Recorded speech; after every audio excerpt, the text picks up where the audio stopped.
বান্দা সেদিন জান্নাতের মধ্যে চলে যাবে। বান্দা জান্নাতে যাওয়ার পরে দেখবে যে ওই জায়গার মধ্যে যায়া বান্দার কিছুই ভালো লাগে না। এত সামগ্রী রয়েছে, এত কিছু রয়েছে, তারপরও বান্দার মনটা কেন জানি মরা মরা। ফেরেশতারা তাদের কাছে যাবে, যাওয়ার পরে ডাক দিয়ে বলবে, তোমার কি হলো? আজকে এত নিয়ামতের জান্নাত পাওয়ার পরেও তোমার মনটা ভালো না, মনটা মরা কেন, মনটা তোমার এইরকম কেন? তখন ওই সমস্ত ফেরেশতারা যখন এই কথা বলবে, তখন বান্দা ডাক দিয়ে বলবে, আমার ভাইরা, তখন বান্দা ডাক দিয়ে বলবে, ওয়াল্লাযীনা আমানু ওয়াত্তাবা'তুহুম যুররিয়াতুহুম বিঈমানিন আলহাকনা বিহিম যুররিয়াতাহুম ওয়ামা আলাতনাহুম মিন আমালিহিম মিন শাই'। বান্দা সেদিন জান্নাতের মধ্যে যাবে, যাওয়ার পরে তাদের মনটা মরা মরা থাকবে, মনটা এত মরা থাকবে, ফেরেশতারা ডাক দিয়ে, তোমাদের মন মরা কেন?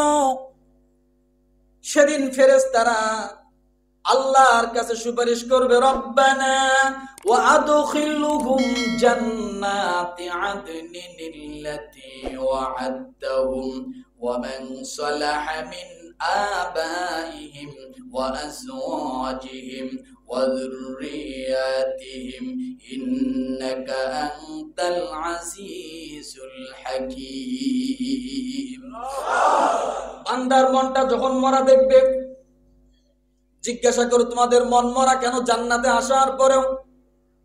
সেদিন ওই সমস্ত জান্নাতি সন্তানেরা, জান্নাতি ছেলেরা, জান্নাতি যুবকেরা, জান্নাতি মানুষগুলো ফেরেশতাদেরকে বলবে, আমাদের মন মরা থাকবে না কেন? আজকে জান্নাতের মধ্যে আসলাম, আজকে আমরা জান্নাতের মধ্যে এসে আমার বাবাকে পাই নাই, জান্নাতের মধ্যে এসে আমি আমার মাকে দেখতেছি না। যে পরিবার আমার ছিল এত আদরের, ওই পরিবারকে আমি জান্নাতের মধ্যে আজকে দেখতেছি না। যে সন্তান আমার কলিজার টুকরা, সেই সন্তানকে আজকে আমি জান্নাতে দেখি না। আমার সব নিয়ামত একদিকে, আল্লাহ যে দুনিয়ার জমিনে নিয়ামতের কথা বলেছিলেন, সন্তানদের কথা, পিতামাতার কথা, সেই পিতামাতার মতো নিয়ামত আজকে জান্নাতে নাই।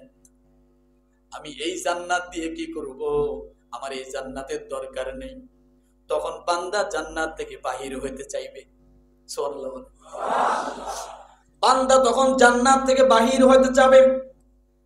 সূরা গাফির, সূরা মুমিন একই নাম, ৮ নম্বর আয়াতটি পরে দেখেন, রব্বানা, সঙ্গে সঙ্গে ফেরেশতারা আবার আল্লাহর কাছে দোয়া করবে, রব্বানা ওয়া আদখিলহুম জান্নাতি আদনিল্লাতি ওয়া'আদতাহুম ওয়া মান সালাহা মিন আবাইহিম ওয়া আজওয়াজিহিম ওয়া যুররিয়াতিহিম ইন্নাকা আনতাল আজিজুল হাকীম।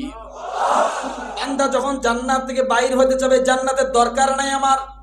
যে জান্নাতে বাবা থাকবে না, যে জান্নাতে মা থাকবে না, যে জান্নাতে পরিবার সন্তান থাকবে না, ওই জান্নাতে আমি কেমন করে থাকবো? কারণ ভালো করে আজকে জেনে রাখেন, যত মানুষ পৃথিবী থেকে জান্নাতের মধ্যে যাবে, কেউ একাই জান্নাতে যাবে না। আল্লাহ জোড়া জোড়া জান্নাতের মধ্যে ঢুকাইবে। আরো আসতে বলে, আরো আসতে বলে। এবার আপনি প্রশ্ন করবেন, হুজুর, তাহলে যদি জোড়া জোড়া ছাড়া আল্লাহ জান্নাতে না প্রবেশ করায়, যেমন আসিয়া জান্নাতি, তার স্বামী হলো ফিরাউন, কথা ঠিক কিনা? তাহলে আসিয়া তার জোড়া কোথায় পাবে? কথা ঠিক কিনা? আসিয়া তার জোড়া কোথায় পাবে? যেমন মারিয়ামের কোনো স্বামী নাই, আছে? মারিয়াম আলাইহিস সালামের কোনো স্বামী নাই, তার জোড়া কোথায় পাবে? রব্বুল আলামিন সে বিধান করে রেখেছেন, আসিয়া এবং মারিয়াম আলাইহিস সালাতু ওয়াস সালামের স্বামী হবেন মুহাম্মদুর রাসূলুল্লাহ সাল্লাল্লাহু আলাইহি ওয়াসাল্লাম। এই জোড়া নিয়া আল্লাহ তাআলা তাদেরকেও জান্নাতে প্রবেশ করায় দিবে।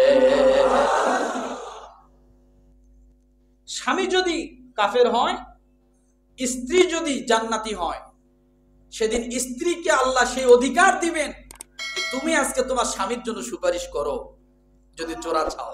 সুবহানাল্লাহ। স্ত্রী যদি জাহান্নামী হয়, যেমন নূহ আলাইহিস সালামের স্ত্রী, লূত আলাইহিস সালামের স্ত্রী জাহান্নামী ছিলেন। লূত আলাইহিস সালাম তিনি কে? নবী। নূহ আলাইহিস সালাম তিনি কে? নবী। অথচ দুইজন নবী হওয়ার পরেও দুইজনের স্ত্রী কি? জাহান্নামী। আমার ভাইরা, আল্লাহ পাক রব্বুল আলামিন এইভাবে মানুষকে জান্নাতে দিবেন।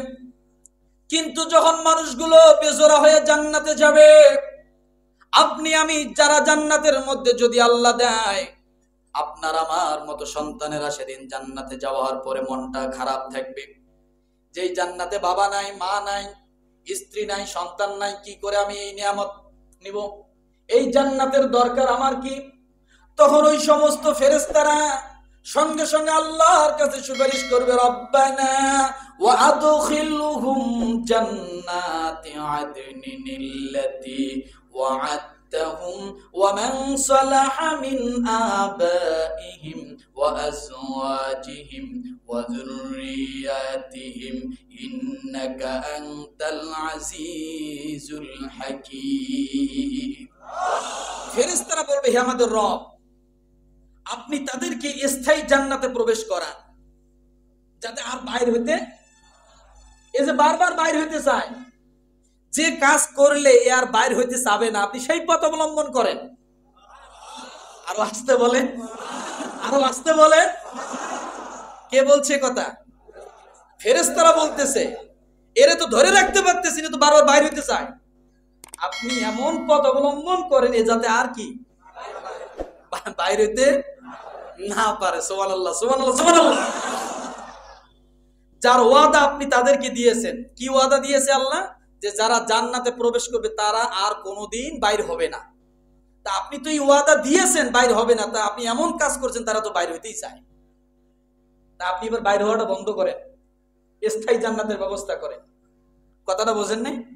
এরপরে বলছে, আর তাদের পিতা মাতা, এবার দেখেন, তাদের পিতা মাতা, ওমান সালাহা মিন আবাইহিম, তাদের আব্বা তাদের মা, ওয়া আজওয়াজিহিম, তাদের স্ত্রী, ওয়া যুররিয়াতিহিম, তাদের সন্তান, ইন্নাকা আনতাল আজিজুল হাকীম। তাদের আব্বা মা, তাদের সন্তান, তাদের স্ত্রীদেরকেও তাদের সঙ্গে ওই স্থায়ী জান্নাতের ব্যবস্থা আপনি করে দেন। তারাই দোয়া করতেছে, ফেরেশতারাই দোয়া করতেছে। রব্বুল আলামিন সঙ্গে সঙ্গে ফেরেশতাদেরকে ডাক দিয়ে বলে, ফেরেশতারা, তোমরা আমার বান্দাদের জন্য সুপারিশ করেছো, যে বান্দারা আমাকে না দেখে, না জেনে, না বুঝে আমি আল্লাহকে আল্লাহ বলে স্বীকার করে নিয়েছে, আমি আল্লাহকে আল্লাহ বলে একটা ডাক দিয়েছে। ও আমার ফেরেশতারা, তোমরা সাক্ষী থাকো, আজকে আমি আমার বান্দাদের সকলের জীবনের গুনাহগুলো মাফ করে দিয়া আমার বান্দাদেরকেও জান্নাতের মধ্যে ঢুকাইয়া দিব।